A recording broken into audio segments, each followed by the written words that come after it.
Federico Fellini was an Italian film director and screenwriter, known for his distinct style that blends fantasy and Baroque images with earthiness. He is recognized as one of the most influential filmmakers of all time. Some of his films are placed in polls such as Attribution and Sight and Sound as some of the greatest films of all time, with his 1963 film 8½" being listed as the 10th greatest film of all time by Sight and Sound. In a career spanning almost 50 years, Fellini won the Palme d'Or for La Dolce Vita, was nominated for 12 Academy Awards, and directed 4 motion pictures that won Oscars in the category of Best Foreign Language Film. In 1993, he was awarded an honorary Oscar for Lifetime Achievement at the 65th Annual Academy Awards in Los Angeles. Early life and education. Rimini Fellini was born on January 20, 1920, to middle-class parents in Rimini, then a small town on the Adriatic Sea. His father, Urbano Fellini, born to a family of Romagnol peasants and small landholders from Gambettola, moved to Rome in 1915 as a baker apprentice to the Pantanella pasta factory. His mother, Ida Barbiani, came from a bourgeois Catholic family of Roman merchants.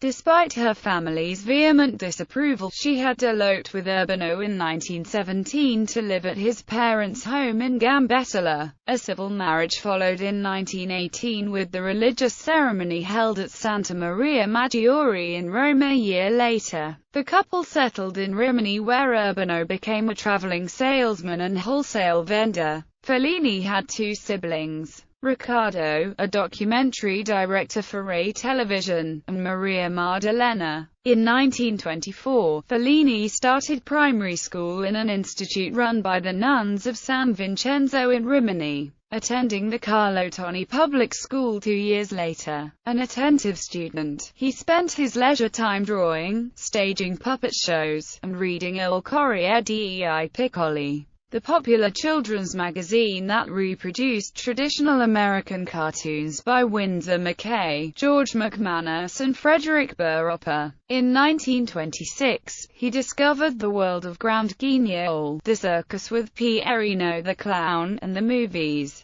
Guido Brugnone's My Sister all'Inferno, the first film he saw, would mark him in ways linked to Dante and the cinema throughout his entire career. Enrolled at the Gymnasia Giulio Cesare in 1929, he made friends with Luigi Titta Benzi, later a prominent Rimini lawyer. In Mussolini's Italy, Fellini and Riccardo became members of the Avanguardista, the compulsory fascist youth group for males. He visited Rome with his parents for the first time in 1933, the year of the maiden voyage of the transatlantic ocean liner SS Rex. The sea creature found on the beach at the end of La Dolce Vita has its basis in a giant fish marooned on a Rimini beach during a storm in 1934. Although Fellini adapted key events from his childhood and adolescence in films such as I Vitelloni, 8½, and Amarcord, he insisted that such autobiographical memories were inventions. It is not memory that dominates my films.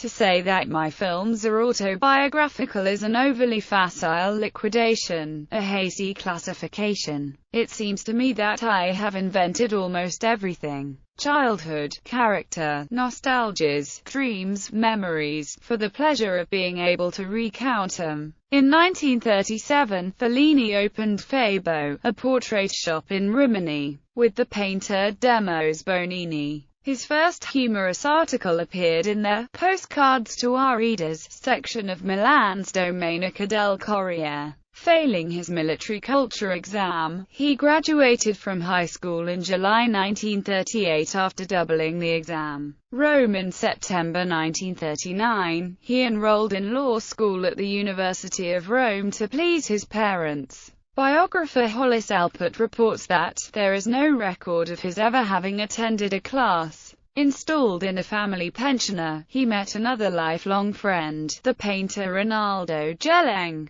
Desperately poor, they unsuccessfully joined forces to draw sketches of restaurant and cafe patrons. Fellini eventually found work as a cub reporter on the dailies Il Piccolo and Il Popolo di Roma, but quit after a short stint, bored by the local court news assignments. 4 months after publishing his first article in Marcarellio, the highly influential bi-weekly humor magazine, he joined the editorial board, achieving success with a regular column titled "But Are You Listening?" Described as the determining moment in Fellini's life. The magazine gave him steady employment between 1939 and 1942, when he interacted with writers, gagmen, and scriptwriters. These encounters eventually led to opportunities in show business and cinema. Among his collaborators on the magazine's editorial board were the future director Ettore Scola, Marxist theorist and scriptwriter Cesare Zavattini,